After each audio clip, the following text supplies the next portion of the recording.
UP చూస్తే, ఉత్తరప్రదేశ్ చూస్తే 1,00,000 కోట్ల రూపాయలు వాళ్ళు ఖర్చు పెట్టి ఈ కార్యక్రమాన్ని పూర్తి చేసుకునే పరిస్థితికి వచ్చారు. మనం ఎక్కడా చేయకుండా వదిలిపెట్టి వచ్చిన డబ్బులు కూడా దుర్వినియోగం చేసి డైవర్షన్ చేస్తే మళ్ళా దానికి కూడా డబ్బులు ఇచ్చి యూటిలైజేషన్ సర్టిఫికెట్స్ ఇచ్చి ఇప్పుడు మళ్ళా రీస్ట్రక్చరింగ్ ముందుకు పోయే పరిస్థితికి వచ్చాం. బోర్లో ఉండే వాటర్ తీసుకొని జల్ జీవన్ మిషన్ కింద ఫుల్ఫిల్ చేసే పరిస్థితికి వచ్చారు.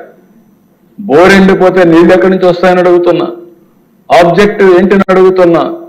అంటే నీ ఇష్టం వచ్చినట్టు చేసి ఏం చేసినా జరిగిపోతుంది, ఎవరు అడగలేరు అనే దుర్మార్గమైన ఆలోచనతో ముందుకు పోయే పరిస్థితికి వచ్చారు. ప్రయోగాలతో విద్యా వ్యవస్థను సర్వనాశనం చేశారు.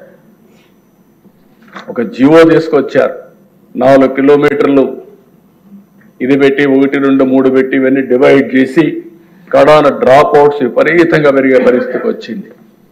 మాట్లాడితే ఇంగ్లీష్ మీడియం, ఏదో ఆయన ఒక్కడి వల్లనే ఆనాటి ప్రభుత్వం వల్లనే ఇంగ్లీష్ మీడియం పుట్టినట్టు, ఇంగ్లీష్ ఈ దేశం నేర్చుకున్నట్టు, అంతవరకు ఎవరికి ఇంగ్లీష్ రానట్టు విపరీతంగా మాట్లాడే పరిస్థితికి వచ్చారు. ఎవరన్నా మాట్లాడితే వాళ్ళని పేదవాళ్ళకు వ్యతిరేకంగా చిత్రీకరించే పరిస్థితికి వచ్చారు. ఇంగ్లీష్ మీడియం అనేది నువ్వు నేను చెప్పేది కాదు. బ్రిటిష్ వాళ్ళు పోతూ పోతూ 100 సార్లు చెప్పాను, పోతూ పోతూ ఇంగ్లీష్ వదిలిపెట్టిపోయారు. కోహినూర్ డైమండ్ కూడా తీసుకెళ్లారు వాళ్ళు, కానీ ఇంగ్లీష్ మనం తీసుకుపోలేకపోయారు. అప్పటికే అందరూ నేర్చేసుకున్నారు. అయితే ఇంగ్లీషు మనకు మ్యాథమెటిక్స్లో స్ట్రాంగ్ కాబట్టి ఈరోజు ఐటీ ద్వారా ప్రపంచాన్ని శాసించగలుగుతున్నామంటే అది భారతీయుల శక్తి, తెలుగు వాటి శక్తి అని చెప్పి కూడా నేను తెలియజేస్తున్నా. చిన్న చూపుతో వైద్య శాఖని, నిర్లక్ష్యంతో ఇరిగేషన్ని, వ్యవసాయ రంగాల్ని, ఒక రంగం ఇంకొక రంగం అని కాదు అన్ని రంగాల్ని సర్వనాశనం చేశారు. కడాన మీరు చూస్తే అధ్యక్ష మాట్లాడితే ఎక్కడ అప్పు ఉంది 10 కోట్లు, మేమేదో తప్పు చెప్పామని మాట్లాడుతున్నారు. మంత్రి గారు చాలా స్పష్టంగా చెప్పారు. నేను ఇప్పుడే చెప్తున్నా, మీరు చూస్తే అధ్యక్ష గవర్నమెంట్ డెట్ 4,38,728 కోట్లు, పబ్లిక్ అకౌంట్ లయబిలిటీస్ అంటే ఉద్యోగస్తుల డబ్బులు కూడా మొత్తం వీళ్ళు తీసుకొని వాడేసే పరిస్థితికి వచ్చారు, 80,914 కోట్లు. కార్పొరేషన్స్ డెట్ 2,48,677 కోట్లు. సివిల్ సప్లైస్ లో అప్పు 36,000 కోట్లు.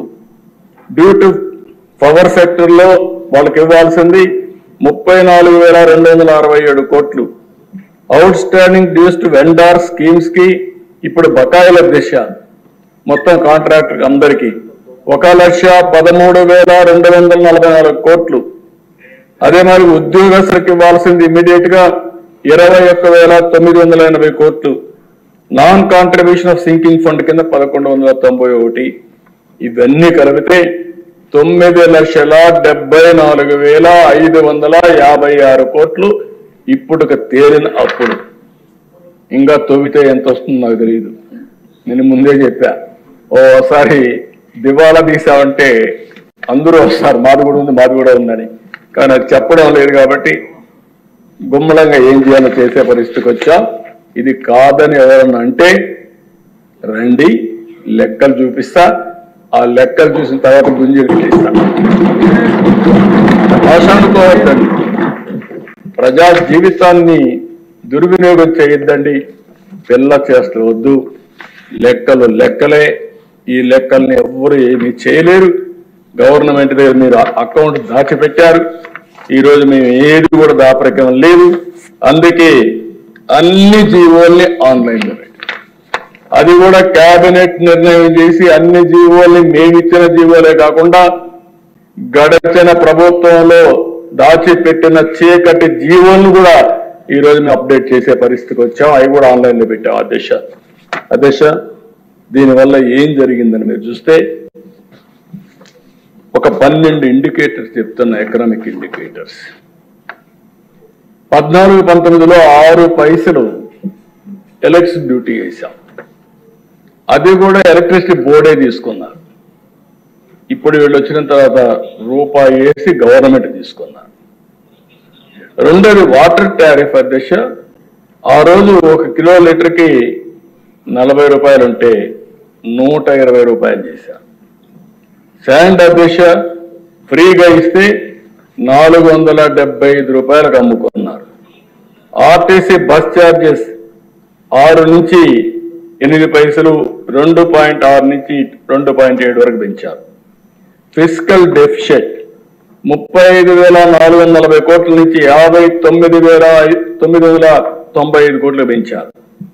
డెట్ టు జిఎస్టిపి రేషియో మనం తీసుకునే అప్పులన్నీ మనం చూస్తే జిఎస్టిపి రేషియో కంపేర్ చేస్తే అప్పుడు 44 ఉంటే ఇప్పుడు 53% పెరిగింది. ఇన్ఫ్లేషన్ దీనివల్ల ఇబ్బంది అయ్యేది, పేదవాళ్ళు బాధపడతారు. 4.5% ఉంటే 1924 మధ్యలో 6.2% నమోదైంది. పర్ క్యాపిటల్ డెట్ 74,790 ఉంటే 1,44,336 రూపాయలు పెరిగింది. అప్పు పెరిగింది, ఖర్చులు పెరిగాయి, ఆదాయం తగ్గింది.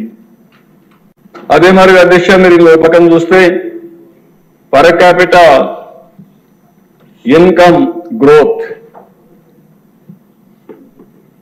13.2% ఉంటే తెలుగుదేశం హయాంలో వీళ్ళు వచ్చిన తర్వాత 9.5కి తగ్గింది. అంటే ఆదాయం తగ్గిపోయింది, వ్యక్తిగత ఆదాయం తగ్గింది, రాష్ట్ర ఆదాయం తగ్గింది, ఖర్చులు పెరిగాయి, అనేక విధాలుగా అస్తవ్యస్తంగా. ఇండస్ట్రియల్ క్రెడిట్ గ్రోత్ 15.3% ఉంటే అది 6.8% తగ్గిపోయింది. పర్ క్యాపిటల్ కన్జంప్షన్ 9% ఉంటే 2% పడిపోయింది. యూనిట్ స్టార్టెడ్ ప్రొడక్షన్ 288 యూనిట్ల ఆ రోజు ప్రొడక్షన్కి వస్తే అవి 80కి తగ్గిపోయినాయి. ఇవన్నీ కూడా అధ్యక్ష ఇండికేటర్స్ అన్ని మనం జిఎస్టిపితో ఎప్పటికప్పుడు మెజర్ చేస్తాం. అగ్రికల్చర్, ఇండస్ట్రీ, సర్వీసెస్ కింద. అగ్రికల్చర్లో అధ్యక్ష 16.6% తెలుగుదేశం పార్టీ హయాంలో growth rate, highest growth rate in the country agriculture. మేము వ్యవసాయం చేసాం, పొడిచామంటారు. ఏం పొడిచారు మీరు వచ్చే 10.5% తగ్గిపోయింది. దగ్గర 6.1% తగ్గిపోయింది. సమాధానం చెప్తారని అడుగుతున్నా.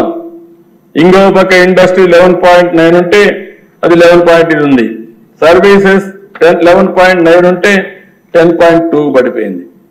మొత్తం అగ్రికల్చర్ కానీ అన్ని కలిపి అధ్యక్ష ఓవరాల్ గా 13.5% గ్రోత్ రేట్ 5 సంవత్సరాలు. వీళ్ళు వచ్చిన తర్వాత 10.6% తగ్గింది. అంటే ఈ 2.9% 3% తగ్గితే దీని ఇంపాక్ట్ 5 సంవత్సరాల్లో రాష్ట్రానికి వచ్చే గ్రోత్ రేట్ 6,94,000 కోట్ల రూపాయలు తగ్గిపోయింది. ఇంకో పక్క రాష్ట్రానికి వచ్చే ఆదాయం 13.5% పెరుగుంటే 76,195 కోట్ల రూపాయల అదనపు ఆదాయం వచ్చేది.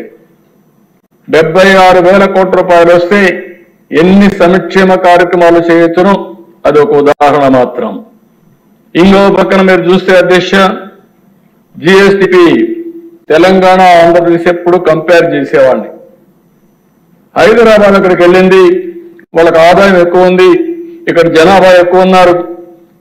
ఈ జనాభా కారణంగా జీవన ప్రమాణాలు పెరగాలంటే ఆదాయం పెరగాలని ఆలోచించి ఎప్పటికప్పుడు ముందుకు పోయేవాళ్ళం.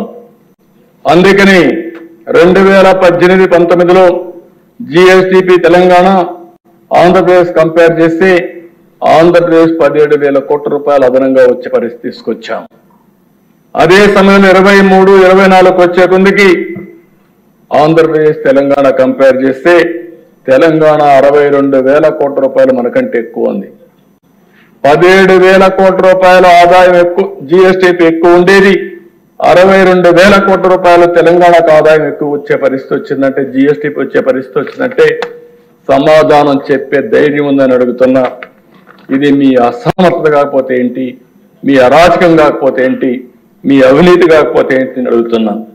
ఇంకో పక్కన దిశ పర్ క్యాపిటల్ ఇన్కమ్ తెలంగాణకు ఆంధ్రప్రదేశ్ కంపేర్ చేసుకుంటే 18-19లో తెలంగాణ, ఆంధ్రప్రదేశ్ అప్పటికే 55,000 రూపాయలు తక్కువ ఉంది మనకు. అంత మునుపు ఇంకా